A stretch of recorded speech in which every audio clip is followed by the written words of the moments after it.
കാറ്റത്തെ കിളിക്കൂട് സീരിയലിന്റെ latest episode review ആണ് പറയുന്നത്. സുധീഷിന്റെയും നിധിയുടെയും വിവാഹശേഷം വീട്ടിലെത്തുന്ന ആദ്യ രാത്രിക്കിടയിൽ നടക്കുന്ന സംഭവ വികാസങ്ങളാണ് നാളത്തെ എപ്പിസോഡിലെ പ്രധാന ആകർഷണം.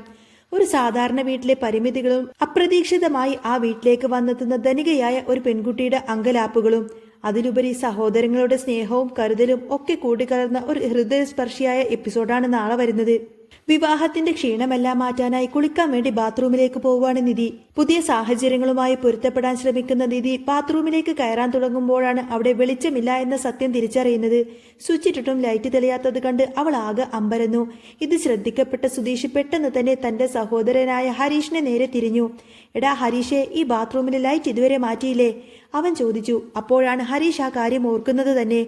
അയ്യോ ചേട്ടാ, ഞാനതാ തിരക്കിലങ്ങ് മറന്നുപോയി. അവൻ നിഷ്കളങ്കമായി തന്നെ മറുപടി നൽകി. ഇത് കേട്ട നിധിക്ക് പരാതിയൊന്നുമില്ലായിരുന്നു. സാരമില്ല, വല്ല ടോർച്ചുമുണ്ടെങ്കിൽ തന്നാ മതി, അവൾ വളരെ ലളിതമായി തന്നെ പറഞ്ഞു. അവളുടെ ആ വാക്കുകൾ കേട്ട ഉടനെ സുധീഷ് തന്റെ മൊബൈൽ ഫോണിലെ ടോർച്ച് ഓൺ ചെയ്ത് അവൾക്ക് നേരെ നീട്ടി. എന്നാൽ അപ്പോഴേക്കും അത് കണ്ട് ഓടിയെത്തിയ നികേഷ് വീടിന്റെ അകത്തു നിന്നും അത്യാവശ്യം വലിപ്പമുള്ള ഒരു ടോർച്ച് എടുത്തു വരുന്നു. ഇതാ ചേച്ചി, ഇത് ഉപയോഗിച്ചോളൂ എന്ന് പറഞ്ഞ് അവൻ നിധിക്ക് നേരെ കൈമാറി. അത് വാങ്ങി നിധി നേരെ ബാത്റൂമിലേക്ക് കയറി. നിധി കുളിക്കാൻ കയറിയ തക്കത്തിന് സുധീഷ് സഹോദരങ്ങളെ ചോദ്യം ചെയ്യാൻ തുടങ്ങി. അല്ല, പാട്ടും മേളവും ഡാൻസും ഒക്കെ ആയിട്ട് നിങ്ങൾ ആഘോഷിച്ചല്ലോ, എന്നിട്ട് ബാത്റൂമിൽ നല്ലൊരു ലൈറ്റ് ഇട്ട് തരാൻ നിനക്ക് സാധിച്ചില്ലല്ലോ എന്ന് പറഞ്ഞ് സുധീഷ് പരിഭവം പറഞ്ഞു. അല്ലെങ്കിലും ബാത്റൂം ഒക്കെ നിങ്ങൾ വൃത്തിയായിട്ടാണോ ഇട്ടിരിക്കുന്നത് എന്ന് മൂത്ത ചേട്ടനായ സുഭാഷിനോട് ചോദിച്ചു.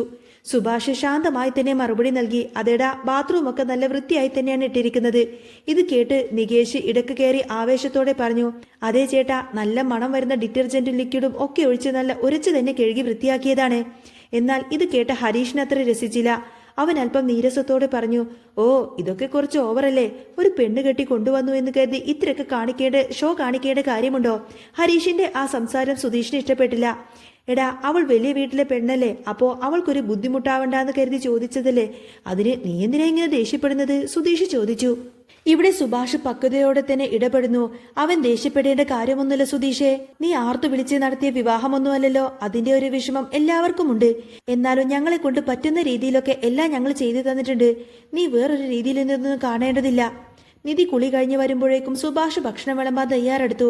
ഭക്ഷണം വിളമ്പട്ടെ എന്ന് ചോദിക്കുമ്പോൾ നിധി ആദ്യം എനിക്കൊന്നും വേണ്ട എന്ന് നിരസിക്കുന്നു. എന്നാൽ സുധീഷ് അത് കേട്ട് നിർത്തി. വെറുതെ പറയാണ് ചേട്ടാ, അവൾ ഒന്നും കഴിച്ചിട്ടില്ല. ആകെക്കൂടെ ഒരു വട മാത്രമാണ് കഴിച്ചിരിക്കുന്നത്. 1-2 ദിവസമായിട്ട് അവൾ ഒന്നും തന്നെ കഴിച്ചിട്ടില്ല. ഇത് കേട്ട് സുഭാഷ് സ്നേഹത്തോടെ അവളെ നിർബന്ധിച്ചു.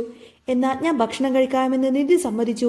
നോൺ വെജ് കഴിക്കുമല്ലോ അല്ലേ എന്ന് ചോദിച്ചപ്പോഴേക്കും കഴിക്കുമെന്ന് നിധി സമ്മതിച്ചു. എല്ലാവർക്കും ചോറ് വിളമ്പുന്ന സമയത്ത് സുധീഷ് നിധിക്കായി ഒരു കസേര എടുത്തു നൽകി. എല്ലാവരും തറയിൽ പായ വിരിച്ചാണ് ഭക്ഷണം കഴിക്കാനിരിക്കുന്നത് കണ്ട നിധി കസേരയിൽ ഇരിക്കാൻ വിസമ്മതിച്ചു. വേണ്ട, ഞാനും നിങ്ങളോടൊപ്പം താഴെ തന്നെ ഇരുന്നോളാമെന്ന് അവൾ പറഞ്ഞു. സുഭാഷ് കസേരയിൽ ഇരിക്കാൻ അവളെ നിർബന്ധിക്കുന്നുണ്ട് എങ്കിലും നിധി അത് സ്നേഹപൂർവ്വം തന്നെ നിരസിച്ച് മറ്റുള്ളവരോടൊപ്പം തന്നെ തറയിൽ ചമ്രം പഠിച്ചിരുന്ന് ഭക്ഷണം കഴിക്കാൻ തയ്യാറെടുത്തു. അവളുടെ ആ എളിമ വീട്ടുകാരെ എല്ലാവരെയും അത്ഭുതപ്പെടുത്തി. സുഭാഷ് മാത്രം ഭക്ഷണം കഴിക്കുന്നില്ല. അവൻ അച്ഛനുള്ള ഭക്ഷണം എടുത്ത് വിളമ്പാൻ പോകുന്നു.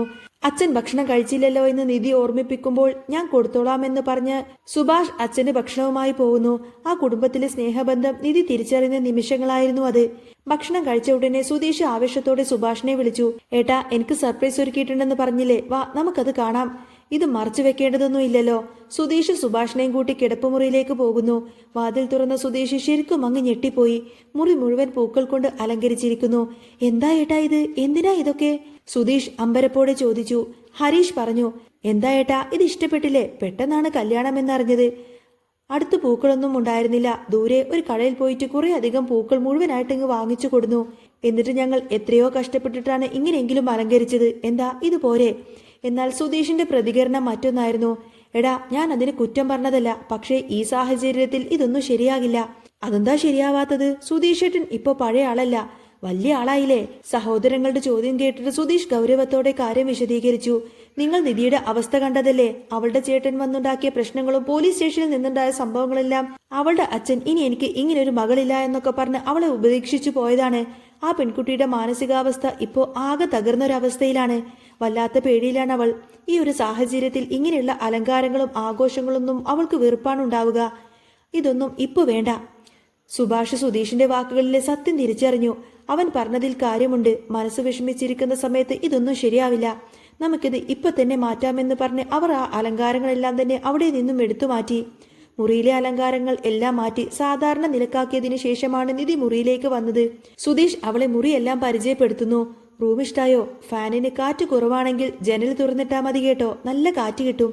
അപ്പോഴാണ് മേശപ്പുറത്തിരിക്കുന്ന കുറച്ച് റോസാപ്പൂക്കൾ നിധിയുടെ കണ്ണിൽ പെടുന്നത്. അവൾ സംശയത്തോടെ സുധീഷിനെ നോക്കി. സുധീഷ് പെട്ടെന്ന് തന്നെ അതെടുത്തു മാറ്റി. അയ്യോ, ഇതിവിടെ വെറുതെ ഇരുന്നതാണ്. ഇടക്ക് പൂക്കൾ കിട്ടുമ്പോൾ ഇങ്ങനെ വെക്കാറുണ്ട്, അല്ലാതെ വേറൊന്നുമല്ല. അങ്ങനെയും പറഞ്ഞുകൊണ്ട് തന്നെ അവൻ വേഗം ആ ഒരു സാഹചര്യം അങ്ങ് ലഘൂകരിച്ചു. തുടർന്ന് അവർ തമ്മിൽ സംസാരിച്ചു. നാളെ രാവിലെ തന്നെ നമുക്ക് ഹോസ്റ്റലിലേക്ക് മാറാമല്ലേ എന്ന് നിധി ചോദിച്ചു. ഉറപ്പായിട്ടും രാവിലെ തന്നെ മാറാമെന്ന് സുധീഷ് ഉറപ്പ് നൽകി. വീട്ടിൽ ആരോടും ഇത് ഫേക്ക് മാരേജ് ആണെന്ന് പറഞ്ഞില്ലല്ലോ? നിധി ആശങ്കപ്പെട്ടു. ഇല്ല, അതൊക്കെ ഞാൻ സമയമാകുമ്പോൾ പറഞ്ഞോളാം. താൻ കിടന്നോ, നല്ല ക്ഷീണം കാണുമല്ലോ, സുധീഷ് പറഞ്ഞു. അപ്പോൾ താൻ എവിടെ കിടക്കുമെന്ന് നിധി ചോദിച്ചപ്പോൾ താൻ അപ്പുറത്ത് മുറിയിൽ പോയി കിടന്നോളാമെന്നും പറഞ്ഞ് സുധീഷ് പുറത്തേക്ക് പോയി. സുധീഷ് പോയതിനു ശേഷം വാതിലടക്കാൻ നോക്കുമ്പോഴാണ് വാതിലിന് കുറ്റിയില്ല എന്ന സത്യം നിധി തിരിച്ചറിയുന്നത്. അയ്യോ, ഇതിന് ലോക്കില്ലേ? അവൾ ഭയന്നുകൊണ്ട് ചോദിച്ചു. സുരക്ഷിതമല്ലാത്ത ആ മുറിയിൽ അവൾ തനിച്ചാകുന്നു. അവിടെ ഇരുന്ന് പുതപ്പെടുത്തു നോക്കുമ്പോൾ അതിന് വല്ലാത്ത ദുർഗന്ധം. അവൾ അത് നിലത്തേക്ക് എറിയുന്നു. കിടക്കയിൽ കിടന്നുവെങ്കിലും അവൾക്ക് ഉറക്കം വരുന്നില്ല. പോലീസ് സ്റ്റേഷനിൽ വെച്ച് അച്ഛൻ പറഞ്ഞ ക്രൂരമായ വാക്കുകൾ അവളുടെ കാതുകളിൽ മുഴങ്ങിയിരുന്നു. അപരിചിതമായ വീട്ടിൽ അരക്ഷിതാവസ്ഥയിൽ അവൾ ഉറങ്ങാതെ തന്നെ കിടന്നു. പുറത്തു ഹാളിൽ പായ വിരിച്ചു കിടക്കുന്ന സുഭാഷിന്റെയും ഹരീഷിന്റെയും നികേഷിന്റെയും അടുത്തേക്ക് സുധീഷ് ചെന്നു. അവരുടെ നടുവിലായി സുധീഷ് കിടന്നു. ഇത് കണ്ട് സുഭാഷ് ചോദിച്ചു, എടാ, നീ എന്താ ഇവിടെ കിടക്കുന്നത്? നീ അങ്ങോട്ടേക്ക് റൂമിലേക്ക് ചെല്ല്. വേണ്ടേട്ടാ, അവളുടെ മനസ്സാകെ വിഷമിച്ചിരിക്കുകയാണ്. ഞാൻ അവിടെ പോയി കടന്നാൽ അതൊരിക്കലും ശരിയാവില്ല എന്ന് സുധീഷ് മറുപടി നൽകി.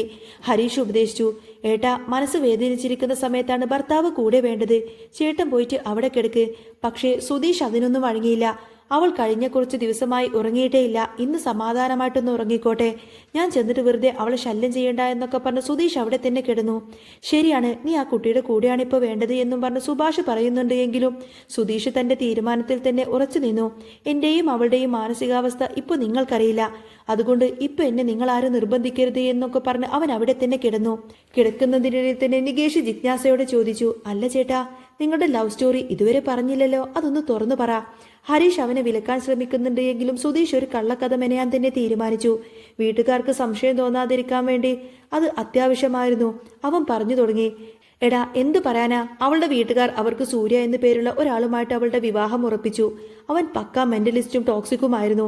അവന്റെ വിവാഹം കഴിക്കാൻ അവൾക്കൊട്ടും തന്നെ താല്പര്യമില്ലായിരുന്നു. അവൾ പരമാവധി അഡ്ജസ്റ്റ് ചെയ്യാൻ നോക്കി, പക്ഷെ നടന്നില്ല. ലോകത്തൊരു പെണ്ണിനെയും അവന് പൊരുത്തപ്പെടാൻ കഴിഞ്ഞില്ല. അങ്ങനെയിരിക്കെ അവൾ എന്നോട് സംസാരിക്കാൻ തുടങ്ങി. ഞാനും സംസാരിച്ചു. പതുക്കെ പതുക്കെ അവൾക്ക് എന്നോട് പ്രണയമായി. ഒരു ദിവസം രാവിലെ വന്ന് അവൾ എന്നോട് ഇഷ്ടമാണെന്ന് പറഞ്ഞു. എടോ, ഞാൻ വെറും ഒരു ഡ്രൈവറാണ്. എനിക്ക് നിന്നെ വിവാഹം കഴിക്കാനുള്ള യോഗ്യതയൊന്നുമില്ല. പക്ഷേ അവൾ അന്നേരം എന്റെ കാല് പിടിച്ച് കരഞ്ഞു. എന്നെ അല്ലാതെ വേറെ ആരെയും അവൾ വിവാഹം കഴിക്കില്ലെന്നും ഞാൻ കൈവിട്ട ചത്തുകളയുമെന്നൊക്കെ പറഞ്ഞു. അങ്ങനെ എനിക്ക് ചെറിയൊരു ഇഷ്ടമൊക്കെ അവളോട് തോന്നി തുടങ്ങി. സത്യം പറഞ്ഞ ആദ്യം പ്രപ്പോസ് ചെയ്തത് നിധി തന്നെയാണ്. ഇത് കേട്ട ഉടനെ തന്നെ ഹരീഷ് ചോദിച്ചു, ഇത് ശരിക്കും വിശ്വസിക്കാൻ പറ്റുന്നതല്ലോ ഏട്ടാ? ഇത് ഏട്ടൻ കയ്യിൽ നിന്ന് എടുത്തിട്ട് പറയുന്നതാണോ? അല്ലടോ, സത്യമാണ്, സുധീഷ് തറപ്പിച്ചു പറഞ്ഞു. വിവാഹത്തിന്റെ സമയമാകുമ്പോൾ ഞാൻ അവളെ പിന്തിരിപ്പിക്കാൻ നോക്കി. വീട്ടുകാർ സമ്മതിക്കുന്ന കല്യാണം കഴിക്കാൻ പറഞ്ഞു. പക്ഷേ ഞാൻ കെട്ടിയില്ലെങ്കിൽ തൂങ്ങി ചത്തുകളയുമെന്ന് പറഞ്ഞ് അവൾ ഒറ്റക്കാലിൽ നിൽക്കുകയാണ്.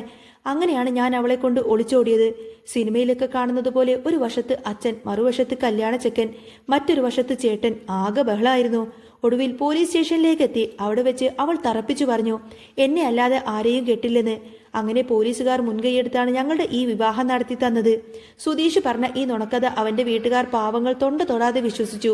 അങ്ങനെ ഒരു വലിയ രഹസ്യം ഒളിപ്പിച്ചു വെച്ചുകൊണ്ട് തന്നെ കള്ളത്തരങ്ങളുടെയും എന്നാൽ ഉള്ളിൽ നിറയെ നന്മയുടെയും കഥയുമായി സുധീഷ് തന്റെ സഹോദരങ്ങൾക്കിടയിൽ കിടന്നുറങ്ങി. ഇനി സംഭവിക്കാൻ പോകുന്നതാട്ടോ വമ്പൻ ട്വിസ്റ്റ് നിറഞ്ഞ എപ്പിസോഡുകൾ. അത് ഞാൻ നാളെ അപ്ലോഡ് ചെയ്യുന്നതായിരിക്കും. അപ്പോൾ നിങ്ങൾക്ക് ഈ ഒരു ചാനൽ ഇഷ്ടമാവുകയാണെങ്കിൽ സബ്സ്ക്രൈബ് ചെയ്യാനും സപ്പോർട്ട് ചെയ്യാനും മറക്കല്ലേ. നെക്സ്റ്റ് വീഡിയോ ആയിട്ട് ഉടനെ വരാം. ബൈ.